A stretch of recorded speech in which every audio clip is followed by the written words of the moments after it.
Good afternoon, everyone. It's Sharon May here, coming to you live from the UK at the weekend. Yay! How you all doing? You enjoying the sunshine where you are? It's really warm again. I put my CrossFit hat on today because it makes me not squint at you. I can actually see you. I'm actually under an umbrella, so it's not so bad. How you all doing? Drop me a like and a comment when you hop on. Let me know where you're coming in from. That would be great. If you're watching it later, please do put #replay. I really appreciate all my my viewers who come on later to watch it. So today, as you can see, it is 4 tips for a great night's sleep. Do you suffer with actually getting a good night's sleep at night? Are you getting the 7 to 8 standard hours you should be getting or not? Are you struggling? Would you like 4 tips to help you out? That's what my live's all about today. So hang on and I will get those. Let me just organise myself, sorry. So I'm back out in the garden again. There are a few clouds, so fingers crossed we're okay for this live. So let's get into it, shall we? So a good night's sleep, it says here, I've read an article this morning, I'm just going to share it with you. A good night's sleep is just as important as regular exercise, as well as a healthy diet. So we all know how sleep is really important. It has immediate effects on your hormones, on your exercise performance, and also your brain function. It can also cause weight gain and increase some diseases in both adults and children. So that's the other reason why we need to get a good night's sleep. And I know there's a lot of people who do suffer with not only getting to sleep, but then staying asleep.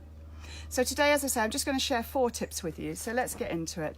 Number 1, make sure that during the day, you're actually getting some natural daylight. Sounds simple enough, doesn't it? But not everyone has access to, you might be in an office that doesn't have windows, for example. You could be in a cubicle. So what you need to do is to get that natural light fix. I mean, sunlight is better, of course. So if you can get out and about in the daylight, all the better. But you really need to have a minimum of 2 hours daylight exposure. Now, if that's not practical for you or it's not something you can actually do, then my suggestion would be to actually invest in one of those, the light boxes. And that can really help you with that. So we actually have, as human beings, we have a natural body time-keeping clock known as your circadian rhythm. And that actually is exactly what it says. So we're awake during the day, and as the sun goes down, that's when our body releases the melatonin to tell us that it's nighttime. So time for rest, time for recuperation, and time to relax and recover. So my number 1 suggestion would be to get at least 2 hours of daylight exposure every single day. And that would definitely help with a great night's sleep, which actually brings me on to number 2. Number 2, reduce the nighttime bright lights. So nighttime light exposure will, of course, actually have the opposite, the opposite effect. So you will actually struggle to get to sleep because your body won't know that it's time to go to bed or time to sleep and rest. So try and reduce your time spent watching TV, using your smartphone, being on your tablet, on your iPhone, on, computers, laptops. I know it's difficult, and sometimes a lot of us actually do our work in the evenings. But I've got a few tips here which will actually help you with that. So I've actually put reduce nighttime bright lights, especially the blue light. That's what it's actually known as.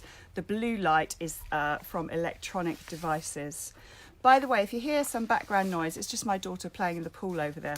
It's really warm here, and we finally got around to filling it up. So apologies if there's a few splashes, but she's being ever so good. She's in the background there, just chilling out.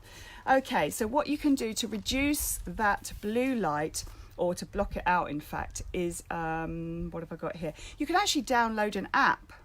Now, there's something called, which I didn't know, F.Lux, and you can download that app, and that will help you to block out any blue light on your laptop or your computer.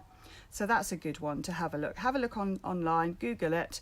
It does say you can actually install an app on your smartphone as well. I haven't found out that one, but I'm sure if you just type that into Google, you could find it.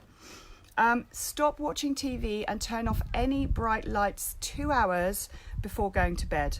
It really does help. I know that sounds a bit extreme, but if you're anything like my partner, you need to wind down before actually going to sleep. So try and turn that off and then do something more relaxing. You could listen to some soothing music. You could read a book.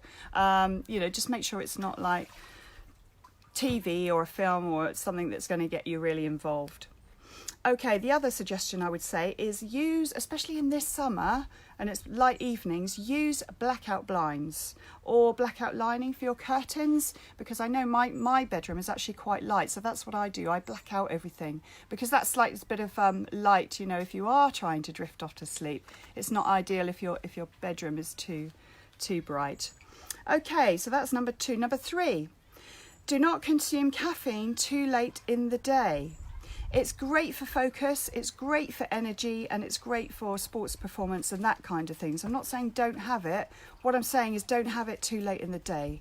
So it actually can stay elevated in your blood for 6 to 8 hours. So therefore, if you drink anything after, say, 3 or 4 o'clock, it's not recommended if you have trouble sleeping. Okay, so try and have that cut-off point. You can have a couple of cups of coffee during the day, it's not a problem, but try and have that cut-off point, preferably by 4 at the latest, even 3, the earlier the better. I would say maybe green tea or a herbal tea or something like that is a great choice. Okay, we are now on to number 4. Try and keep your sleep and awake times consistent. I know that it's tempting maybe at the weekends to have a little lie-in when you don't have to get up for work, you don't have to get up for the school run just to stay in bed that bit longer. But if you're one of those people who really do suffer with, not having a great night's sleep, and if you want to sort this problem long term, that would be my suggestion, just to keep your sleep times and your awake times exactly the same every day. The body likes consistency, and if you can get into that rhythm of going to bed at, say, 10 or 11 or whatever time you choose to do so, and then wake up at 7, do that every day, then that's perfect, because it will get into that rhythm. It'll realise, and then you won't need an alarm clock. You'll get to that point when that actually happens. So it does say here, so being consistent with the time you go to bed and the time you wake up can actually aid in your long-term sleep quality.